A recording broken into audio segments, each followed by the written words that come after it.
Bem-vindos ao nosso último dia. 10 dias orando pelos nossos amigos, pelos nossos parentes, 5 parentes. E hoje eu creio que você já pensou como vai fazer essa intervenção de acolhimento com a sua família. Que bênção tem sido! Permaneça nesse momento de oração em sua casa. Mantenha esse tema em sua mente. Famílias fiéis até o fim. Hoje a nossa última pregação do pastor Josanã Alves. E logo em seguida teremos um momento de intercessão maravilhosa. Que Deus nos abençoe. Pastor Josanã, seja bem-vindo. Eu espero que essa semana tenha sido uma bênção para você, como foi para mim. Cada mensagem que eu apresentei para vocês, Deus primeiro apresentou para mim. E eu fui ricamente abençoado pela palavra de Deus. Eu espero que você tenha experimentado isso também. Hoje, nós vamos concluir com um dos temas que para mim é um dos mais importantes da Bíblia. E eu espero que de maneira muito clara e poderosa, o Espírito Santo mais uma vez fale ao seu coração. Nesse momento eu quero, antes de abrir a palavra de Deus, convidá-lo a fechar os olhos para fazermos uma oração. Querido Pai, nós te louvamos por mais uma oportunidade de ouvir a Tua palavra. Estamos concluindo uma semana com bênçãos, uma semana com Tua palavra falando de maneira clara e poderosa ao nosso coração, e é assim que queremos concluir, Senhor. Então te pedimos que mais uma vez, o Teu Santo Espírito, de maneira desimpedida, fale conosco. Te pedimos isso em nome de Jesus. Amém.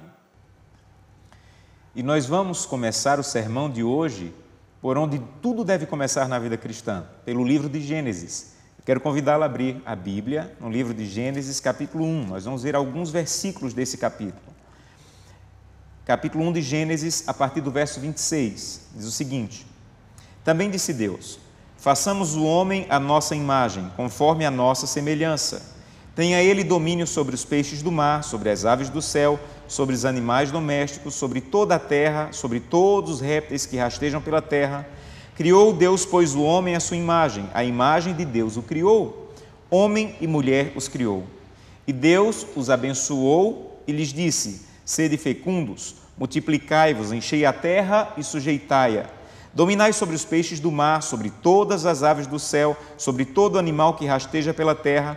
E disse Deus ainda: eis que vos tenho dado todas as ervas que dão semente e se acham na superfície de toda a terra, e todas as árvores em que há fruto e dá semente, isso vos será por mantimento. Sabem, quando você lê a Bíblia, você deve ter em mente que a Bíblia ela é baseada na cultura judaica. E para você entender a Bíblia de maneira profunda, você tem que entender um pouco da cultura judaica. Na cultura judaica, quando eles vão escrever alguma coisa, quando eles querem enfatizar, o argumento que eles usam é repetir. Então, sempre que você lê um texto bíblico, você deve procurar quais são as palavras que mais se repetem. Por exemplo, nesse texto que nós acabamos de ler, você conseguiu perceber qual é a palavra que mais se repete? Não sei se você já encontrou na sua Bíblia, mas é a palavra todo e toda, todo e toda. Deus está dizendo assim: eu criei todas as árvores, todos os animais, todos os répteis, todas as plantas, tudo é meu, porque eu criei, diz o Senhor. Mas eu decidi dar para o homem e sua esposa. Quanto Deus decidiu dar? Segundo o texto bíblico, todas as coisas que Deus criou, Ele deu para o ser humano. Porque, entenda uma coisa, amigo, esse é o propósito de Deus para a sua vida. O propósito de Deus para a sua vida é plenitude. Não é apenas árvores, plantas e animais. O que Deus planejou dar para o ser humano foi toda a vida, toda a paz, toda a felicidade. Esse é o plano original de Deus para a sua vida, para a vida do teu casamento e dos teus filhos. Mas você tem que se fazer uma pergunta. E a pergunta é: como é que alguém é capaz de ser dono de tudo? Porque imagina, Adão e Eva eram donos de tudo. Como é que alguém é capaz de ser dono de tudo e viver em paz? Você imagina Adão e Eva brigando antes do pecado por alguma coisa? Claro que não. Eles eram donos de tudo e viviam em paz. E como é que alguém consegue ser dono de tudo e viver em paz? Se nós temos tão pouco e causamos tanta confusão, como é que eles tinham tudo e viviam em paz? Sabem, a resposta está no primeiro verso que nós lemos, verso 26, que diz: Adão e Eva eram a imagem e semelhança de Deus. Então entenda, quando se é a imagem e semelhança de Deus, você é capaz de ser dono de tudo e viver em paz. Quando se é a imagem e semelhança de Deus, você pode ser dono do planeta inteiro e você não vai causar confusão. Mas essa é a explicação da Bíblia. A tragédia é que Satanás começou a dar outra explicação. Satanás começou a dizer: eu sei porque Adão e Eva vivem em paz. E ele começou a dizer no universo, isso está no livro História da Redenção, que ele começou a dizer que Adão e Eva eram escravos, que eles eram obrigados por Deus a fazer só o que Deus queria, que eles não tinham liberdade, que eles não poderiam escolher, que eles não eram livres, eles eram escravos da vontade de Deus. Nós sabemos que é uma mentira, mas naquele momento essa mentira que se espalhou pelo universo tinha que ser provada como mentira. E para provar que era uma mentira, que Adão e Eva realmente eram livres, aconteceu o que está no capítulo 2, verso 16. Você pode abrir, Gênesis 2,16, era a maneira de Deus de provar que Adão e Eva eram livres, que eles poderiam escolher o que eles queriam. E o texto diz assim: o Senhor Deus lhe deu esta ordem: de toda a árvore do jardim comerás livremente, mas da árvore do jardim, que está no meio do jardim, não comerás, porque no dia em que dela comerdes, certamente morrerás. Sabem, nesse momento, eles não poderiam mais comer todas as árvores, o fruto de todas as árvores. No capítulo 1, eles poderiam usar os frutos de todas. No capítulo 2, eram todas menos uma. Era a maneira de Deus dizer: eles são livres, eles podem discordar de mim, eles podem fazer alguma coisa que eu não quero. E nesse momento que Deus não queria, era que eles tocassem no fruto daquela árvore. E parece ser uma prova aparentemente fácil, concorda? Imagina quantos milhares de árvores existiam no jardim. Eles poderiam comer de todas, menos de uma. Mas nós conhecemos a tragédia. E a tragédia está escrita no capítulo 3 de Gênesis, a partir do verso 1. Você conhece, mas para entender o que nós vamos estudar hoje, vamos reler. Gênesis 3, a partir do verso 1. Mas a serpente, mais sagaz que todos os animais selváticos que o Senhor Deus tinha feito, disse à mulher: foi assim que Deus disse que você não pode comer de nenhuma árvore do jardim? E Eva respondeu: do fruto da árvore do jardim podemos comer, mas do fruto da árvore que está no meio do jardim, disse Deus: dela não comereis, nem tocareis, para que não morrais. Então a serpente disse a Eva: Eva, é certo que não morrereis. Em outras palavras, Eva, é mentira de Deus. Pode comer, você não vai morrer. Porque Deus sabe que no dia em que dela comerdes, vossos olhos se abrirão, e sereis como Deus, conhecedores do bem e do mal. Você deve estar se fazendo uma pergunta agora: pastor, o que é que tudo isso tem a ver comigo? O que é que toda essa história tem a ver comigo? Entende uma coisa: o tempo mudou, mas o argumento que Satanás usa para destruir a nossa vida, esse permanece o mesmo. É o mesmo argumento que ele usou no Jardim do Éden, é o mesmo que ele quer usar hoje na minha e na sua vida. Sabe qual é o argumento? O argumento para Eva foi: Eva, não adianta ter todas as árvores do jardim, não adianta ter todos os frutos do jardim, se você não tiver aquela que Deus proibiu. Em outras palavras, Eva, o que Deus dá não é suficiente. O que Deus dá não satisfaz. O que Deus dá não te completa. O argumento do inimigo era: você tem que ter tudo, inclusive o que Deus não te deu, porque o que Deus deu não é suficiente. Sabe como ele usa esse argumento hoje? Eu sou casado há 18 anos. Há 18 anos Deus me deu uma esposa. E Deus me disse: Josanã, essa é tua esposa, com ela você vai ser feliz, com ela você vai ser completo. Mas sabe o que é que Satanás diz para os homens casados, para as mulheres casadas, o tempo todo? Essa mulher que você tem não basta. Você tem que ter aquela outra que não é a tua mulher. É o mesmo argumento. O argumento no jardim era: o que Deus deu não basta. O argumento hoje é: O que Deus deu não basta. Você quer ser completo no seu casamento, você quer satisfazer de verdade, você tem que buscar aquela outra mulher que não é a sua, aquele outro homem que não é o seu. Deus deu para você o tempo, é um presente de Deus. Mas sabe o que é que o inimigo diz? O que Deus deu não basta. Deus te deu domingo, a segunda, a terça, a quarta, a quinta, a sexta, mas não basta. Você tem que ir para a faculdade e fazer a prova no sábado, senão você não conclui a faculdade. Vejam, o argumento é o mesmo. O que Deus deu não basta, não adianta ter 6 dias, você tem que ter os 7. Deus deu para você os recursos. E tem uma parte dos recursos que Deus diz, não toque. A Bíblia chama de dízimos e ofertas. E sabe qual é o argumento do inimigo? Não adianta ter só uma parte, você tem que ter tudo, você tem que gastar tudo, você tem que dominar sobre tudo. O que Deus deu não basta. Você tem que gastar tudo, dominar sobre tudo e usar tudo. É o mesmo argumento. E sabem, ainda no livro História da Redenção, diz que o plano original do inimigo era: eu vou tentar Adão e Eva, e se eles caírem, agora eu estou feito, pensou o inimigo, porque Deus não vai ter saída. Ou Deus vai destruir Adão e Eva, e eu vou dizer, está vendo como eu falei que Deus é injusto? Ou Deus vai deixar para lá o erro deles, e eu vou dizer, se vai deixar para lá o erro deles, tem que deixar para lá o meu também. Para o inimigo, Deus não tinha saída. Ou iria destruir, ou iria deixar para lá. O que ele não conhecia era a graça de Deus.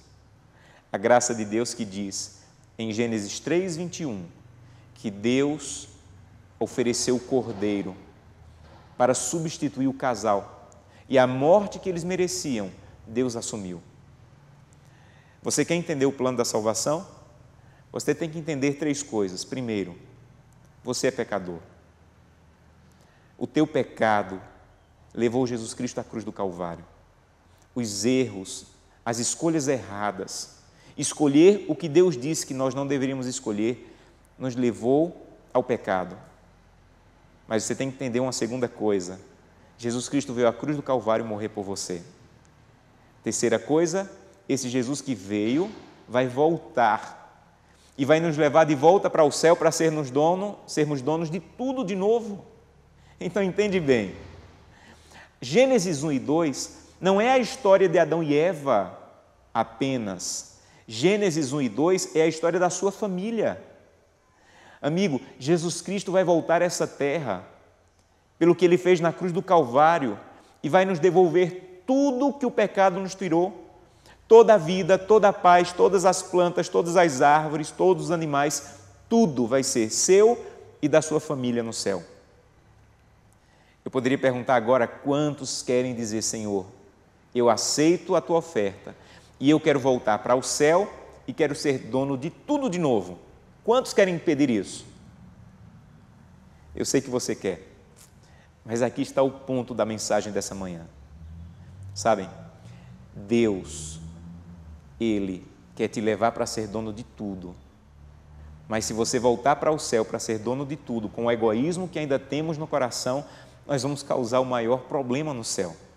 Eu costumo brincar e dizer que se você voltar para o céu hoje com o coração egoísta e Deus dizer, seja bem-vindo, se Deus te disser assim, seja bem-vindo e receba tudo, quando você olhar a rua de ouro, você vai procurar uma picareta, tentar arrancar o ouro, botar num saco e procurar onde vender.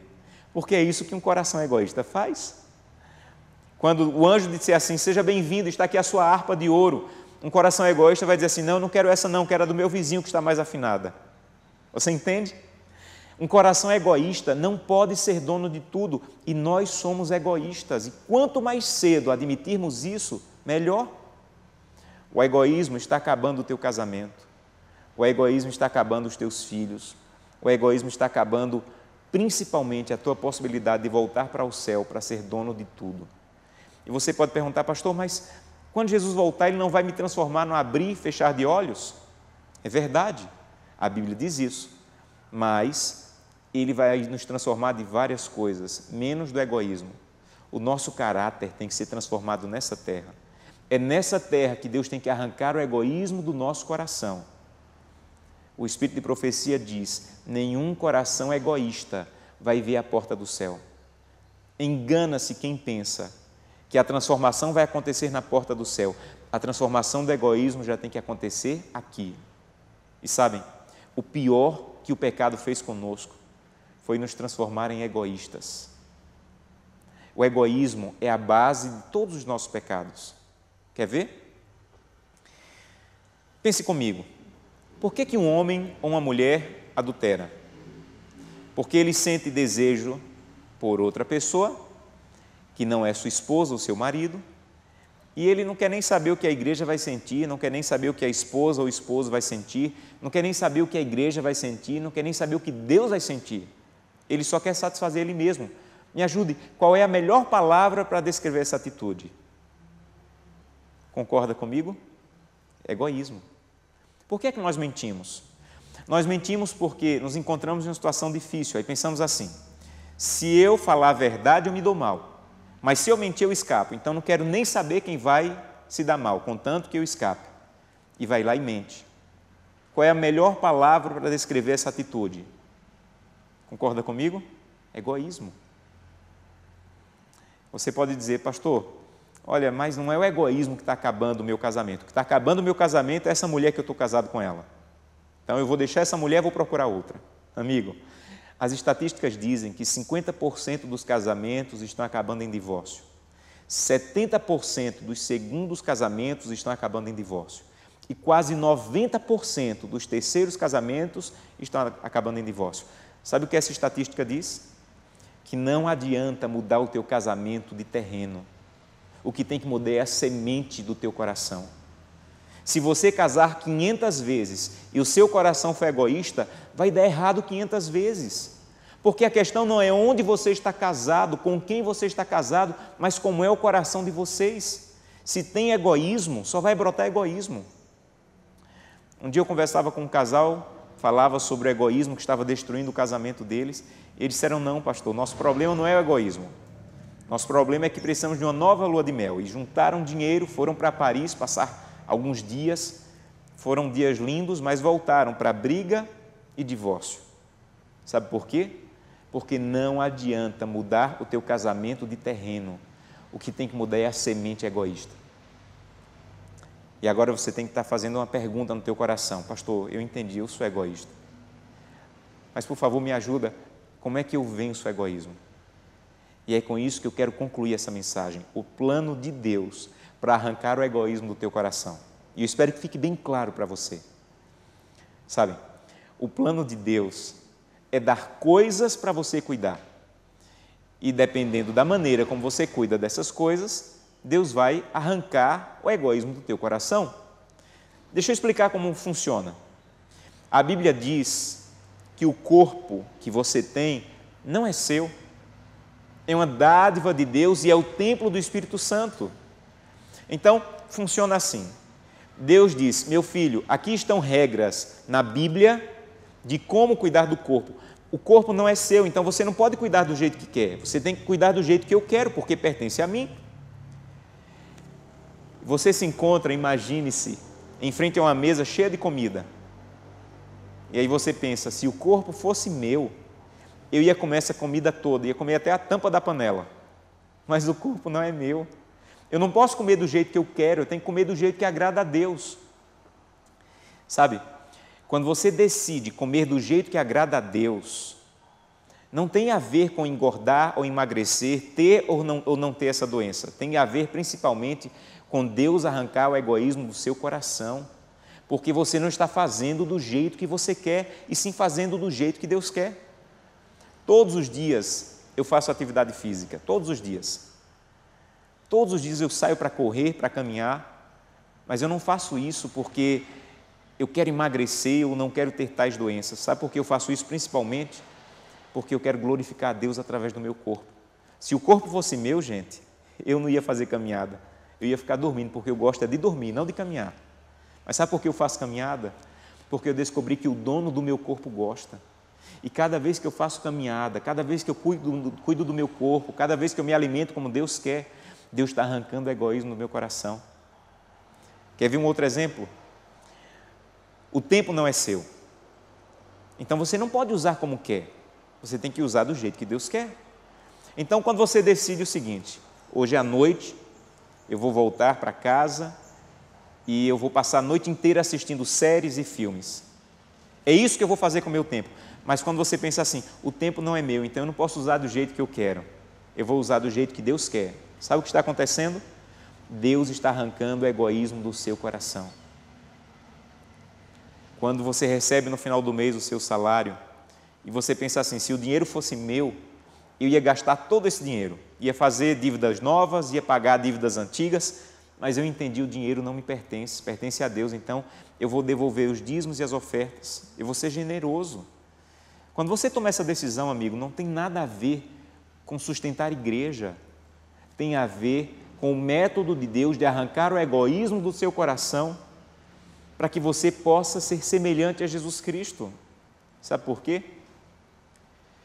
Porque o que está acontecendo com você é um teste, é um preparo nessa terra para saber se você é capaz de ser dono de tudo no céu. Lembra quando Jesus disse assim? Foste fiel no pouco, sobre o muito te colocarei. Sabe o que significa isso?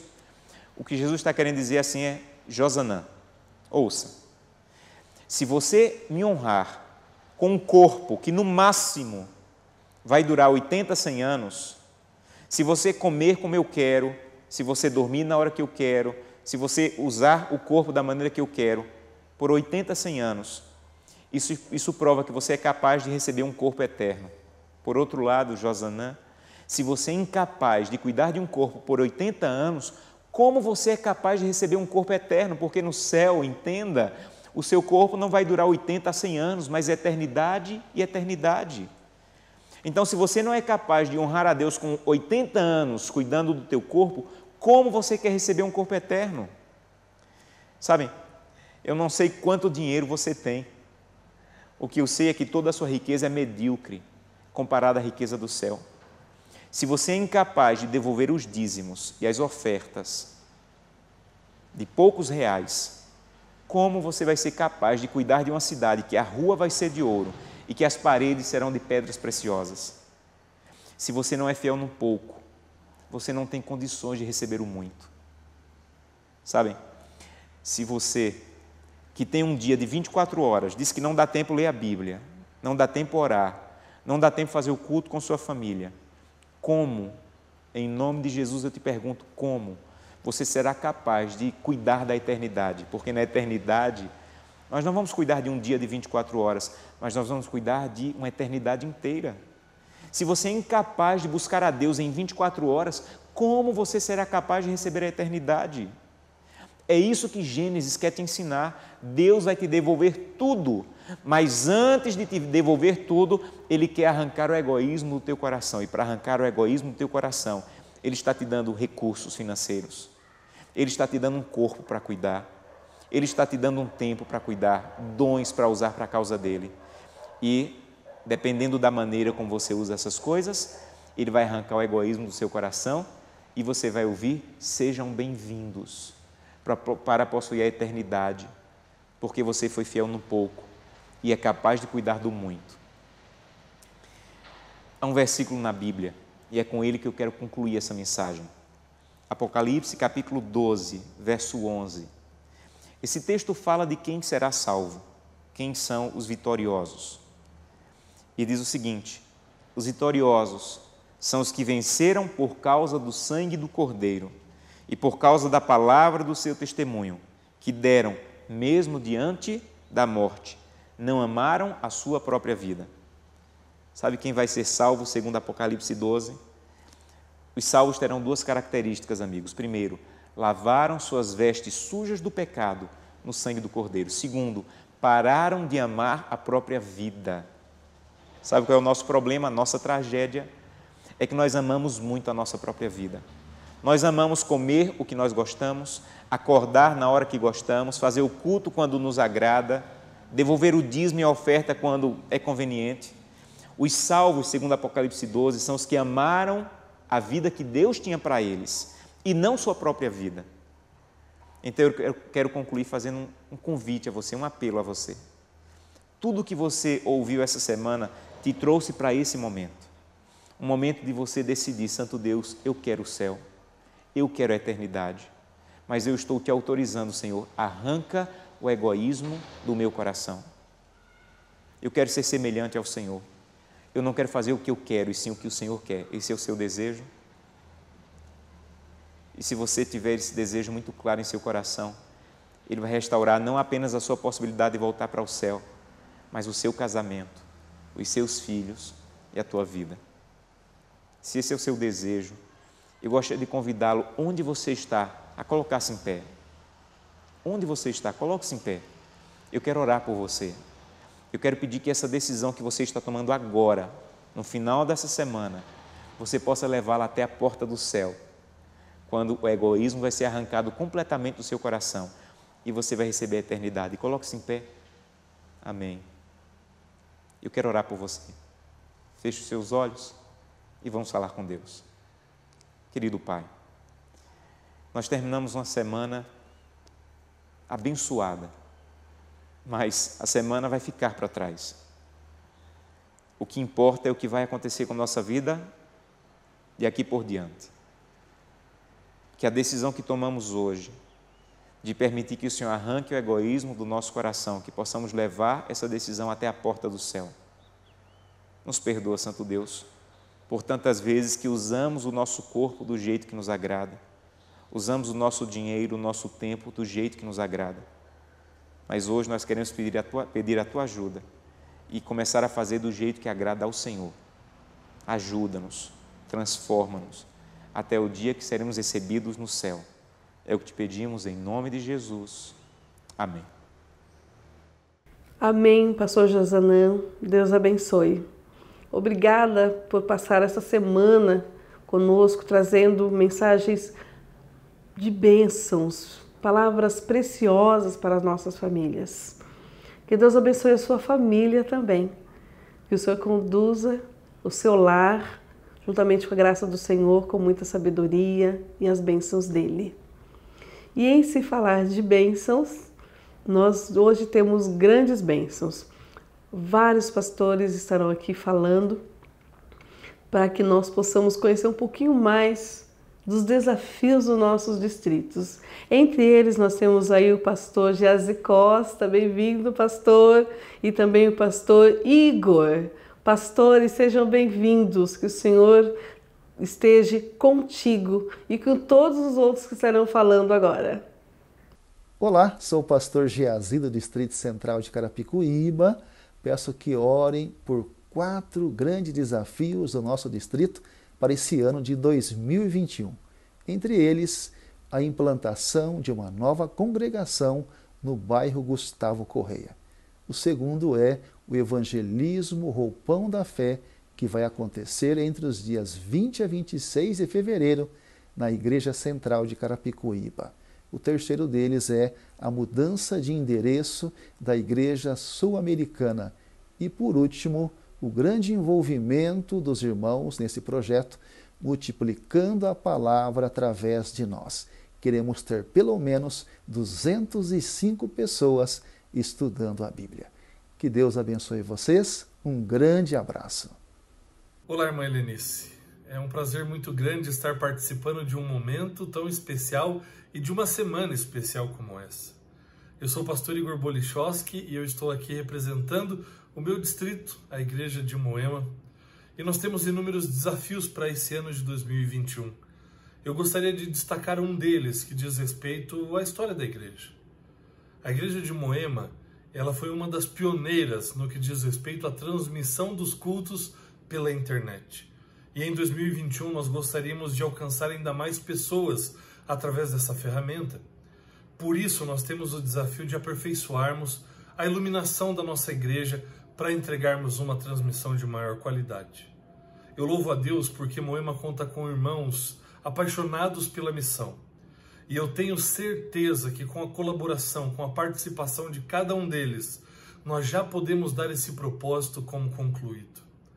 Nosso desejo é de fato continuar pregando a palavra de Deus para que ela alcance assim os confins da terra e Jesus possa voltar ainda em nossos dias.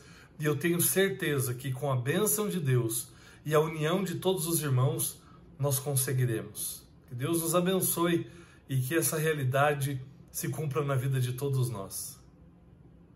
Quantas bênçãos! Amém, amém, amém.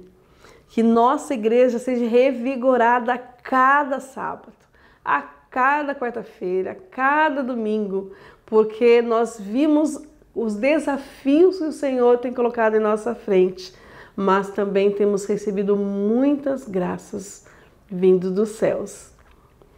E nós queremos hoje fechar. Lembra que ontem eu falei que o pastor Cidral vai estar passando e conforme ele for fazendo o evangelismo, vai retomar os temas? Nós vamos então terminar agora com a palavra do pastor Cidral, trazendo para a gente o nosso último tema, que é a esperança para a família. A esperança da família está aos pés do Senhor. Pastor Cidral, que Deus te abençoe. Olá, que bom poder estar falando com você nesses 10 dias de oração.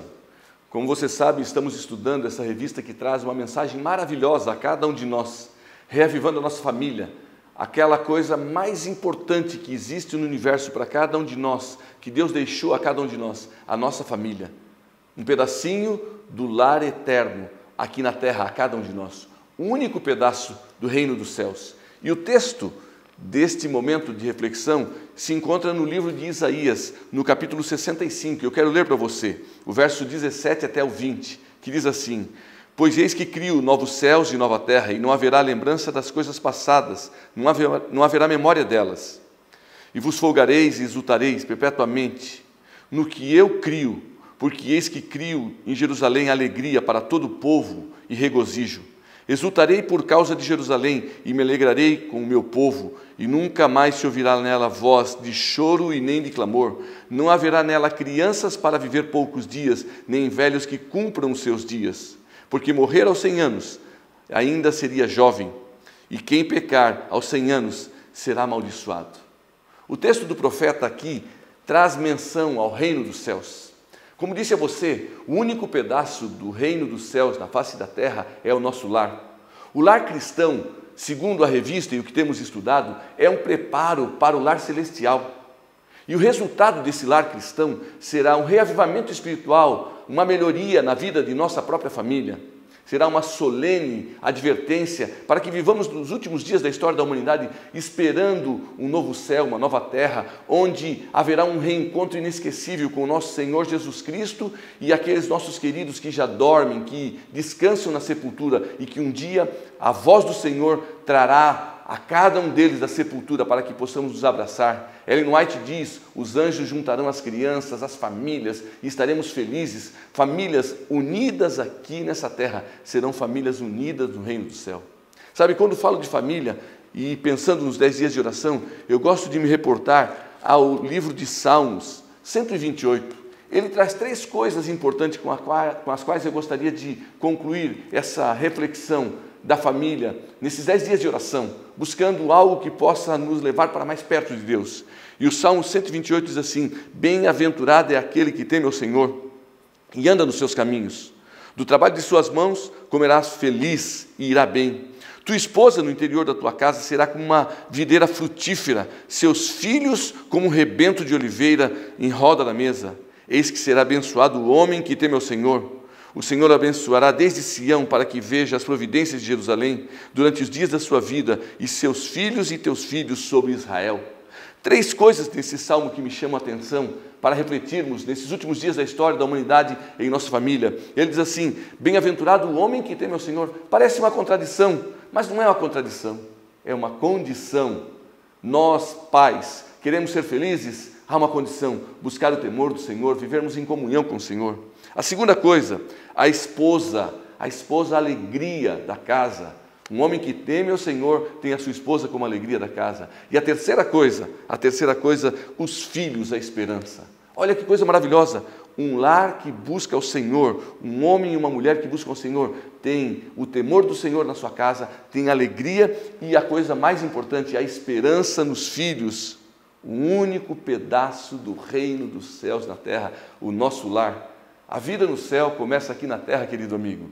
E se é para lá que estamos indo, busquemos levar nosso lar para mais perto de Deus, porque um dia nosso lar será eternizado no novo céu e na nova terra. Que Que Deus te abençoe. Eu quero convidar você a orarmos por 5 familiares que nós amamos.